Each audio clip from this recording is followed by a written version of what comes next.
Good morning student. देखो बेटा lesson Europe में समाजवाद और रूसी क्रांति। समाजवाद के लिए समर्थन, अगला जो टॉपिक है वो समाजवाद के लिए समर्थन। देखो बेटा समाजवाद के लिए जो समर्थन था, लोगों के जो विचार थे, ठीक है, उनसे संबंधित। तो समाजवाद जो है वो 1870 के दशक आते आते समाजवादी जो विचार थे पूरे यूरोप में फैल चुके थे। अपने प्रयासों में समन्वय लाने के लिए समाजवादियों ने द्वितीय इंटरनेशनल के नाम से एक अंतर्राष्ट्रीय संस्था बना ली थी। मतलब क्या बना ली थी उन्होंने? 1870 के दशक में आते आते उन्होंने एक समाजवादी जो समन्वय स्थापित करने के लिए परिपूर्ण विश्व में या यूरोप के अंदर द्वितीय इंटरनेशनल के नाम से एक अंतर्राष्ट्रीय संस्था बनाई। इंग्लैंड और जर्मनी के मजदूरों ने अपनी जीवन और कार्य स्थितियों में सुधार लाने के लिए संगठन बनाना शुरू कर दिया था। संकट के समय अपने सदस्यों को मदद पहुंचाने के लिए इन संगठनों ने कोष स्थापित किए और काम के घंटों में कमी तथा मताधिकार के लिए आवाज़ उठाना शुरू कर दिया। जर्मनी में सोशल डेमोक्रेटिक पार्टी SPD के साथ ही इन संगठनों के काफ़ी गहरे रिश्ते थे। देखो भाई, मेन है कि इंग्लैंड और जर्मनी के जो मजदूर थे उन्होंने अपनी कार्य स्थिति के अंदर सुधार लाने के लिए, ठीक है, अपने जो संकट के समय जो सदस्य उनको मदद पहुंचा रहे थे, उन संगठनों का क्या किया? कोष स्थापित किया। कोष मतलब जब भी कभी मुसीबत आए तो ये लोग हमें सहयोग प्रदान कर सके। उनमें मेन था काम के घंटों के अंदर क्या करना था? कमी करना था। मताधिकार के लिए मेन आवाज़ कि सभी को समान मताधिकार दिए जाएं। और वो जो थे वो सब जर्मनी के सोशल जो डेमोक्रेटिक पार्टी SPD के साथ जो संगठनों में काफ़ी गहरे रिश्ते थे, मतलब उनके साथ मिले हुए थे। और संसदीय चुनावों में वे पार्टी की मदद भी करते थे। संसदीय जो चुनाव होते थे उसमें पार्टी की मदद भी करते थे। 1905 तक ब्रिटेन के समाजवादियों और ट्रेड यूनियन आंदोलनकारियों ने लेबर पार्टी के नाम से क्या बनाई? एक अलग पार्टी बना ली थी। फ्रांस में भी सोशलिस्ट पार्टी के नाम से ऐसी ही एक पार्टी का गठन किया गया। लेकिन 1914 तक यूरोप में समाजवादी कहीं भी सरकार बनाने में कामयाब नहीं हुए।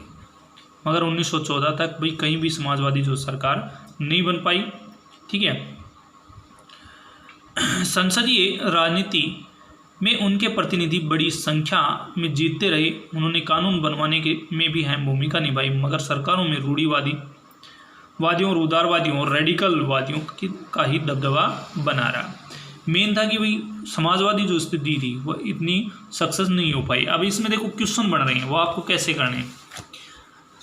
जैसे पहला क्वेश्चन, समाजवादी विचारधारा परिपूर्ण यूरोप में कौन से दशक में फैली? तो 1870 के दशक में। समाजवादी विचारधारा पूरे यूरोप में कब फैली? तो 1870 के दशक में, ठीक है। समाजवादियों ने द्वितीय इंटरनेशनल नाम से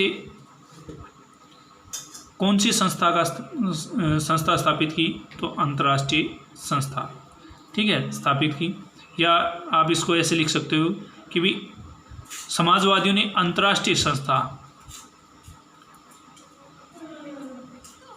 संस्था किस नाम से बनाई? तो वो थी द्वितीय इंटरनेशनल, ठीक है।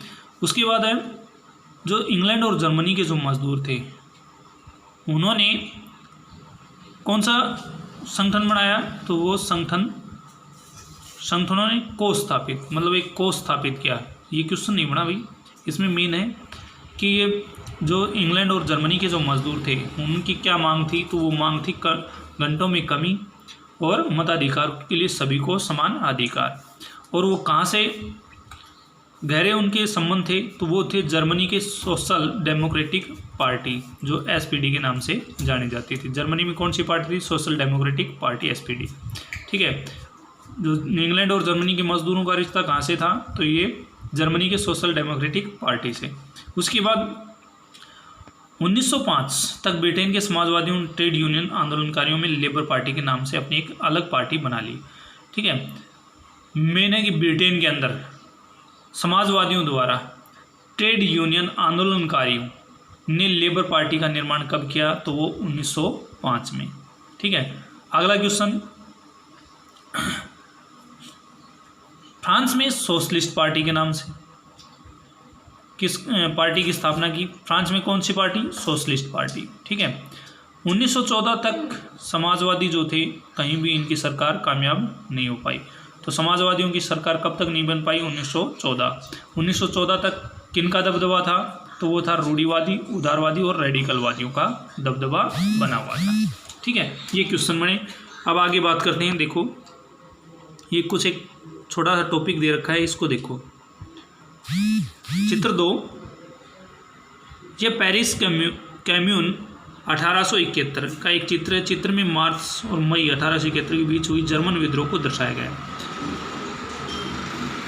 यह ऐसा दौर था जब पेरिस नगर परिषद कम्यून पर मजदूरों, आम लोगों, पेशेवरों और राजनीतिक कार्यकर्ताओं को लेकर बनाई गई जन सरकार ने कब्जा कर लिया था। उथल पुथल फ्रांसीसी सरकार की नीतियों के प्रति बढ़ते असंतोष के कारण पैदा हुई थी। यद्यपि पेरिस कम्यून को अंततः सरकारी टुकड़ियों ने कुचल डाला, लेकिन दुनिया भर के समाजवादियों ने समाजवादी क्रांति की पूर्व पीठ के बाद पहले की पृष्ठभूमि के रूप में इसका जमकर जश्न मनाया। पेरिस कम्यून को दो और चीज़ों की वजह से आज भी याद रखा जाता है। एक, मजदूर को लाल झंडे का उदय इसी घटना से हुआ।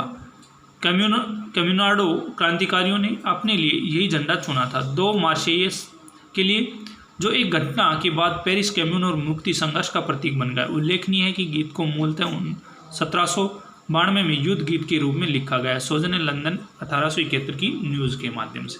ठीक है, ये जो चित्र दर्शाया गया है इसमें यही चीज़ें दिखाई गई हैं अभी। ठीक है, तो इसमें भी देखो क्वेश्चन बन रहा है अभी, मार्च और मई 1871 के बीच। ठीक है, पेरिस में किसको दर्शाया गया है? जन विद्रोह को। किसको दर्शाया गया है? जन विद्रोह को, पेरिस नगर के अंदर। पेरिस में जो नगर परिषद कम्यून जिसे बोलते हैं, उस पर किन का अधिकार था 1871 में? तो आम लोगों, मजदूरों और पेशेवर राजनीतिक कार्यकर्ताओं का, जिन्होंने क्या बनाई हुई थी? जन सरकार पर कब्जा किया हुआ था। ठीक है, ये फ्रांस के अंदर कहानी है भाई। उसके बाद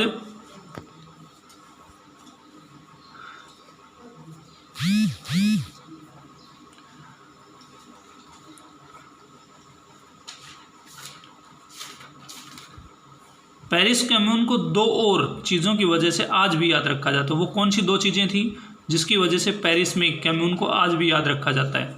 तो वो था, एक, मजदूर के लाल झंडे का उदय, ठीक है, जिसे हम कम्युनार्डो क्रांतिकारियों के लिए झंडा चुना गया था।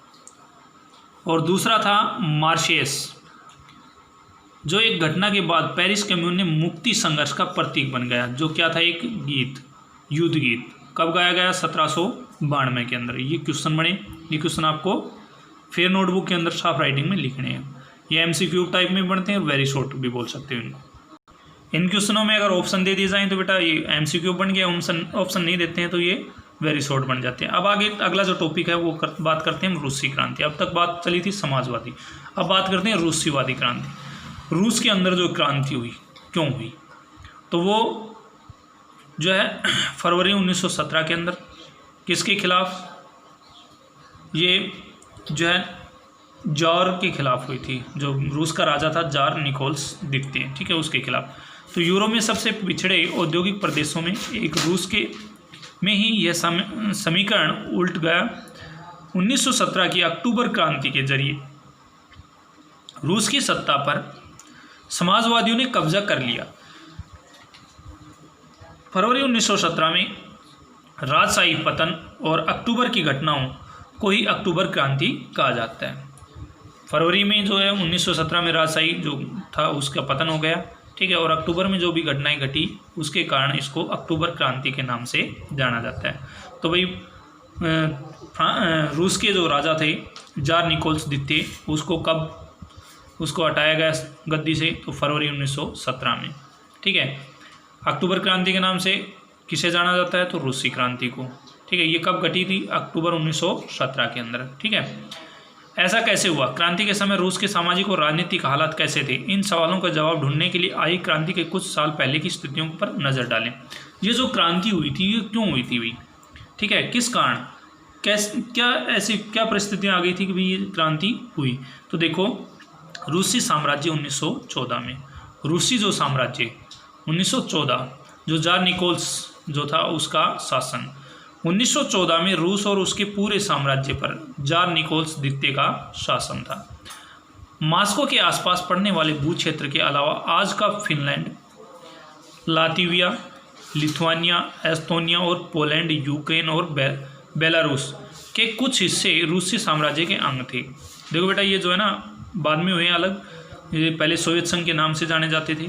ठीक है, सोवियत संघ का विभाजन हुआ तो ये 14 जो है इससे अलग राज्य बन गए, टोटल जो है 15, वैसे 14 जो राज्य थे वो इससे अलग हुए थे, और जिसके बाद 15वें राज्य के रूप में रूस, ठीक है, रूस का उदय हुआ।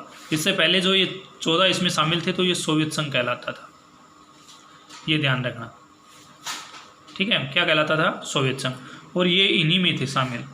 यह साम्राज्य प्रशांत महासागर तक फैला हुआ था और आज के मध्य एशिया राज्यों के साथ साथ जॉर्जिया, आर्मेनिया व अजरबैजान भी इसी साम्राज्य के अंतर्गत आते थे। रूस में ग्रीक ऑर्थोडॉक्स चर्च से उपजी शाखा रूसी ऑर्थोडॉक्स क्रिश्चियनिटी को मानने वाले बहुमत में थे, लेकिन इस साम्राज्य के तहत रहने वालों में कैथोलिक, प्रोटेस्टेंट, मुस्लिम और बौद्ध भी शामिल थे। ये सभी धर्म इसमें शामिल थे।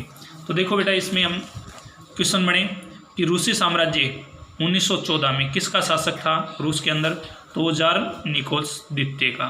ठीक है, इसके अंदर जो है 1914 में जार निकोल्स की शासन में कौन कौन से क्षेत्र, मॉस्को के आसपास पड़ने वाले कौन कौन से क्षेत्र थे?